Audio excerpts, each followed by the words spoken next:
Hello and welcome to the second in a set of tutorials for XEffects Toolkit version 2 that now has added object tracking. If you haven't got the plugin pack installed, please follow the link below. The first tutorial covered the new tracking pointers. Now we'll move on to the existing plugins that have object tracking added to them. Let's look at the popular circle highlight plugin. We'll add the plugin to a clip of a glider and again go through the tracking procedure. First of all, put the bounding box around the area you wish to track. Hit the track button below or in the inspector. Wait for the tracking to finish and the keyframes to be written. This is all being tracked in real time, nothing's been sped up.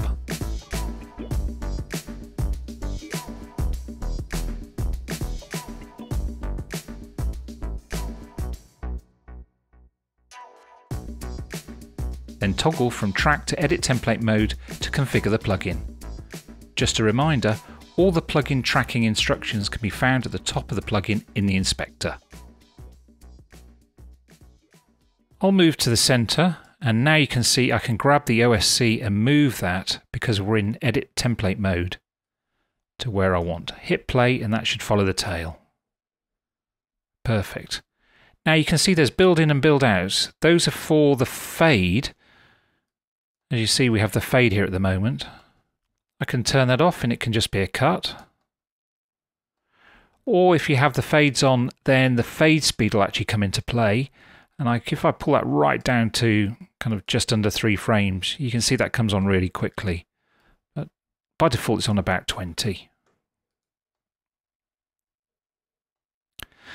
And below that, we've got the position and size. So this is actually reflecting what's going on with the on-screen controls.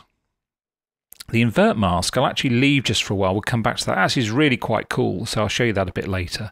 But onto the text, that's optional. You can turn it on and off. You can, of course, change it to whatever you like. It can be whatever size you want and whatever font you want as well. The outline, you can control the width. You can control the color.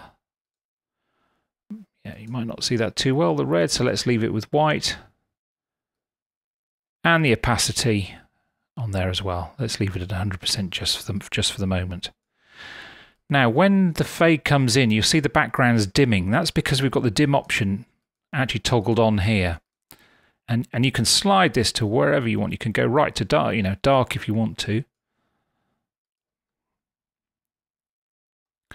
Likewise, you've got desaturation, blur, and pixelate, and all of these do the same thing. They'll actually transition to the state you've got the slider. So desaturation, let's pull that right down so it's black and white. And as you can see, we've got color in the circle and black and white around the outside. Now, I said I'd come back to this invert mask, and what that does is it flips everything the other way. So we've now got black and white in the circle and colour outside. You say, well, why do you want to use that? Because there might be an occasion where you want to blur something. Let's say we don't want to see this MZ on the tail. So what we can do is we can toggle blur and blur it out. So now you won't see that MZ. The same goes for the pixelate. You can actually pixelate the inside of the circle. It's not really designed for face blur, but it's a quick way of covering up a logo. And also underneath that, we've got the drop shadow. And what this does is it provides a way of the actual whole graphic standing out from the background. So if I pump up the opacity on that and push the distance out, you can see that makes everything stand out from the background. And of course, you can always go back to go track and track again. You're not locked into the original track. Onto another plugin, and this time it's the Magnifier, and it's a new plugin. You might say, why isn't it the set above? Well, it's because it's very similar to the circle highlights, as we can see from on screen here.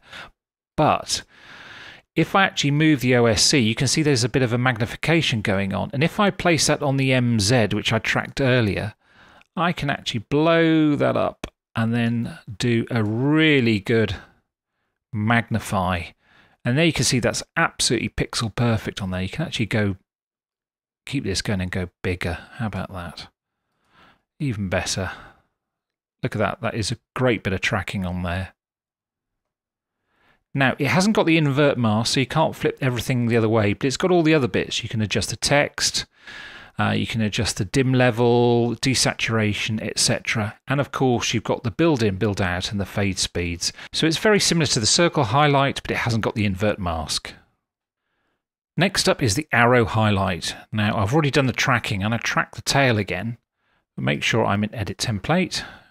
Go into the middle of the clip, and here we can see we've got an arrow and some text. Grab the on-screen control and I can move that to point to the tail, and here where it gets fun, if I grab the little arm, I can actually angle that arrow where I want and the text will follow and still stay horizontal on there. So hit play. I'm a little bit out, let's put it over here maybe. That's better, and I can move the text maybe over to here. Just click on it and it'll move. Now, looking in the inspector, I again have all the controls you'd expect from the previous plugins. No invert mask, obviously. Control the text, opacity, but I can also alter the arrow size and the width, and also the end caps of here. If you don't want an arrow, you can just say, well, I'll have it square or maybe round, and extend that out. But this is really designed for an arrow on there. And again, you've got the drop shadow just to make everything stand out a bit on there. A bit of blur. Very easy and quick to use. The next plugin is 3D Spotlight, and as you can see, I've already tracked the tail on the video, but you don't see any effect. That's because we're still in track. The moment I go to Edit Template, you'll see we have a spotlight. I can control that with that. That's tilting up and down, and that's tilting left to right. And when I hit play, we get a spotlight that follows the glider. Lots of controls as you would expect in the inspector, the build in and build out, and the speed as per normal. And I can also control things like the soft edge of the light and the ambient color if you actually want to see the background at the same time. On to the 8-point garbage mask, and as you would expect, I've already got it on the timeline and I've already tracked the tail. Now you can see the points are moving, but I can't see anything. That's because I need to go into Edit Template. And immediately you see I've got a cutout, put the center onto the point I tracked, and now I can move all of these 8 points for a cutout. The checkerboard is actually the lack of alpha, so this would actually be superimposed over another image or video. But I've got invert mask, so I can actually cut a hole, or if I go keep background and then click on the dim, it will dim the outside or desaturate, blur or pixelate as we've seen before. So I can actually highlight that glider there. And then we've got a tracking mask that goes with it, and you'll probably be able to do a bit of better job with the control points than I have there. Very flexible, a great way to highlight something or indeed cut a moving shape out. On to the Telestrator, and this draws a line on screen in relation to 8 points that you can position anywhere you like. I've already done the tracking and I've already positioned some points on here so you can see this straight away. Now, the tracker we use is Apple's Object Tracker, and that really only works in X and Y. So that's why we've got this heli going across the landscape here. It won't work if you zoom, and it won't work if there's forwards or backwards movement at the moment. Hopefully we're trying to improve that for a future release.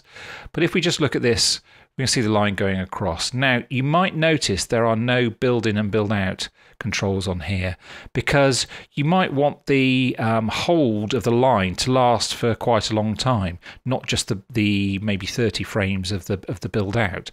So what we have instead is we have a start hold and end hold, and if I pump up the end hold on here, you'll actually see that the line draws and then stops. If I increase it a bit more, it draws on quicker and stops quicker. Again, you can do the same with the start although that's only going to delay the line drawing on. And start point and end point actually control where it finishes and starts. So you might actually say, I only want to draw halfway on. So there you go. So that's only drawn halfway on, and it actually finishes 3/4 into the clip. So it's a way to be able to control the animation of the line without having to do keyframes, because that would be really clumsy on there. On to the last effect, and that's Underliner, and that's very similar to the Telestrator, but this time we've only got 3 points that a line animates through. So it's great for underlining or highlighting something on screen, and of course it'll track. You might notice that this has got a build in and build out, because you're not going to want the animation of the line to go on for a long time. So you can toggle that on and off should you wish. So that's going to be static there all the time.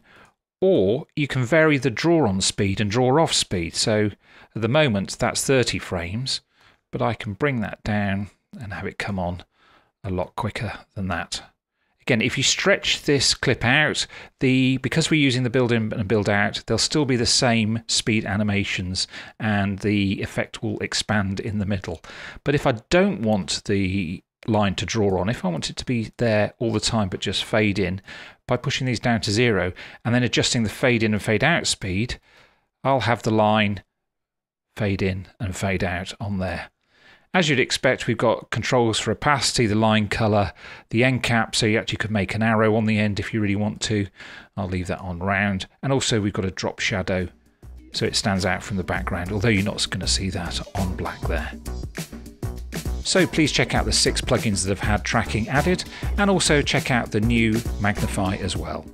In the next tutorial, we're going to be looking at more of the tools in the toolkit.